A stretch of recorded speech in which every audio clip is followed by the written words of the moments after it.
இப்போ ஜெயலலிதா அம்மா எம்ஜிஆர் அம்மாலாம் எப்படி ஆட்சி நடத்தாங்க? அவங்களுக்கே ஒன்றும் தெரியலையா? அப்போ அவங்க இருக்கும்போது லேடிஸுக்கு நல்லா தானே பண்ணாங்க.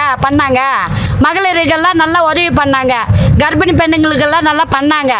இவர் வந்து என்ன பண்ணார்? எங்களுக்கு தெரிஞ்சு என்ன பண்ணார்? இன்னும் இந்த சிலிண்டருக்கெல்லாம் என்ன தீர்வுன்னே கிடைக்கல. எவ்வளோ கஷ்டப்படுறாங்க.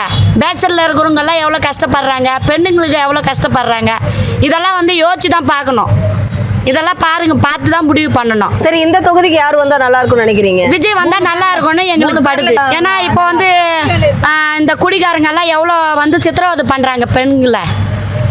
அதனால இவர் வந்தா வந்து இந்த போதை இதெல்லாம் விட்டுடுறேன், இந்த உலகத்துக்கு இதெல்லாம் வராதுன்றாரு. விஜய் வந்தா அவருக்கு தான் ஒரு சான்ஸ் கொடுத்து பார்க்கலாமே எப்படி இருக்குதுன்னு. இது ஏன் நீங்கள் வந்து மக்களை வந்து தடுத்துடுறீங்க? விஜய் வரக்கூடாதுன்னு அவர் ஆட்சி தான் வந்து ஏதோ இதெல்லாம் பண்ணுறாரு. எதுக்கு பண்ணுறாரு அந்த மாதிரி? அப்புறம் இவர் தான் இருக்கணுமா? எப்படி? நீங்களே முடிவு பண்ணுங்க. மக்களோட முடிவு அது. யார் வரணும் அப்படின்னு. நாங்கள் எல்லாருமே லேடிஸ் எல்லாருமே இல்லை விஜய் தான் வரணும்னு நாங்கள் விருப்பப்படுறோம். அவ்வளோதான்.